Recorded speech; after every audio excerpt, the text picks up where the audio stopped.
अस्सलाम वालेकुम नाज़रीन, मैं हूं डॉक्टर मसूद परवेज़। आज एक नया टॉपिक, नई चीज़, नया बिज़नेस और हाईली डिमांडेड बिज़नेस। आपको इल्म है कि हमारे यहाँ अक्सर औक़ात ये होता है कि ब्रायलर कई दफ़ा मैंने 10 रुपए किलो ब्रायलर का गोश्त भी ख़रीदा है और आजकल तकरीबन 600 से 700 के दरमियान है। इतना महंगा गोश्त हम अफोर्ड नहीं कर पाते।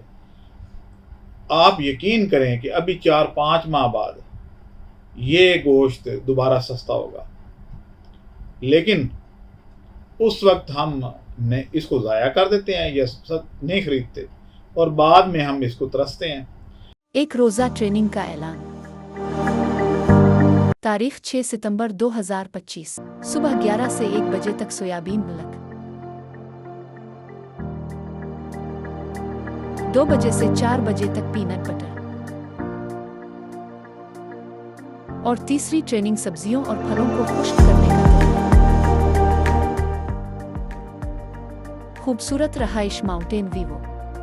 ट्रेनिंग के साथ मरी के नज़ारे, वो भी सस्ते में। ट्रेनिंग फीस 5000 खाना के बगैर।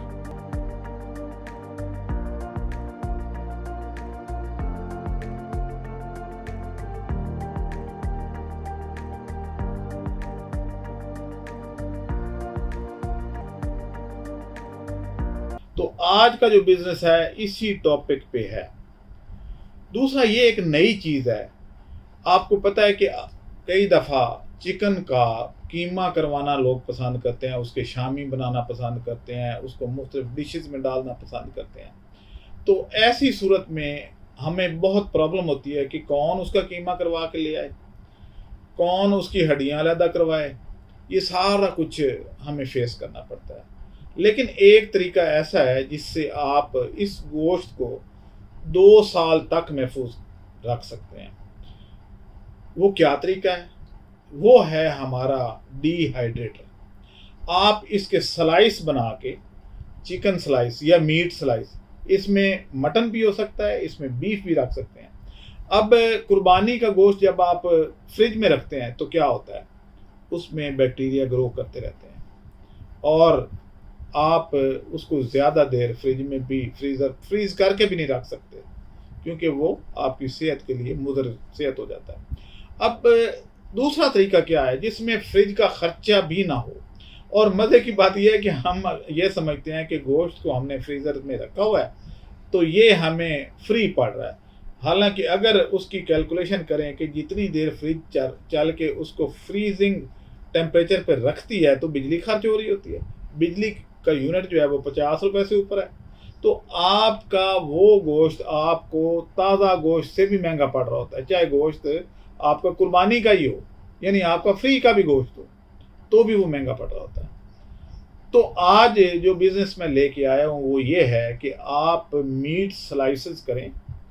अच्छा, स्लाइसर बाज़ार से मिलते हैं। ये स्लाइसर कैसे होते हैं? जैसे आप देखते हैं कि उसको आप खीरे को काटते हैं ना बारीक बारीक, या सेब को काटते हैं, तो ये एक लेयर सी निकलती है, यानी एक पतला सा पर्दा सा निकलता है। काटना होता है, मशीन मिलती है, आप उसको घुमाते हैं तो उससे स्लाइस बन जाते हैं। हम लोग जो क्योंकि मैं मेडिकल फील्ड से हूँ, डॉक्टर हूँ, तो हम लोग जो स्लाइड बनाते हैं, मतलब बायोप्सी के लिए या वैसे माइक्रोस्कोपिक उसकी स्टडी करने के लिए या उसकी एनाटॉमी देखने के लिए, हिस्टोलॉजी देखने के लिए कि इसमें कौन सी पैथोलॉजी के लिए ख़ास तौर पे कि सेल में क्या चेंज आई, तो उसके लिए वो छोटे लेवल की होती है, लेकिन हम स्लाइसर यूज़ करते हैं और बारीक सा एक पर्दा उतारते हैं और उसको स्लाइड पे रख के तो उसको देखा करते थे। अब उतना बारीक तो हम इसमें नहीं करेंगे। ये तकरीबन 2 मिलीमीटर साइज़ का आप स्लाइस बनाते हैं, 3 का भी बना सकते हैं। उसको आपने स्लाइस बना के तो इस हमारे डिहाइड्रेटर में रख लेना है और वो खुश्क हो जाएगा, कड़क हो जाएगा, तो उसका पाउडर बना के आप रख सकते हैं।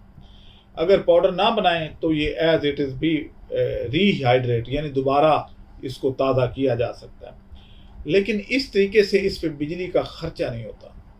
एक दफ़ा ड्राई हो गया तो सो हो गया। क्या आपको याद नहीं है कि हमारी नानी दादियाँ गोश्त इसी तरीके से खुश्क करके रखा करती थी?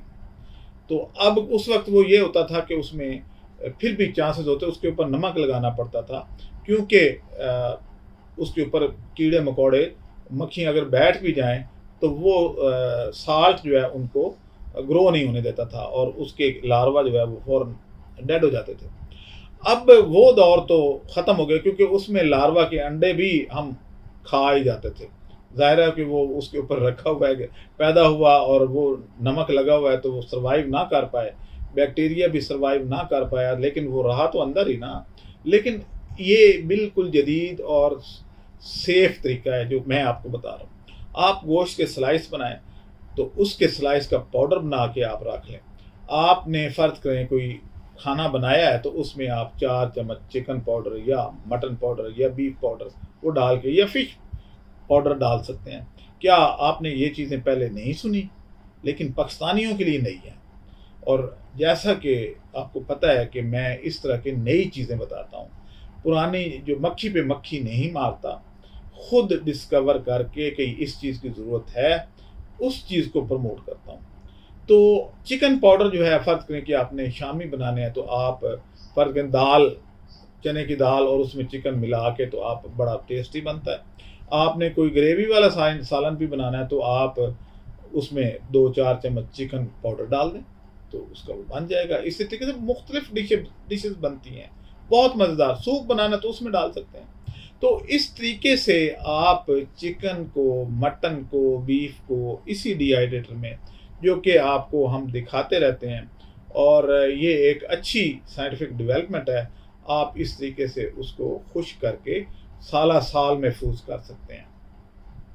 हाँ, ये है कि इसको अच्छे तरीके से कवर करें कि इसमें इंसेक्ट्स दाखिल ना होने पाएँ, कीड़े मकोड़े ना चले जाएं। अगर वो चले गए तो आप वो अंदर अंडे दे देंगे और उससे अपनी ब्रीडिंग शुरू हो जाएगी उनकी और गोश्त को ख़राब कर देंगे।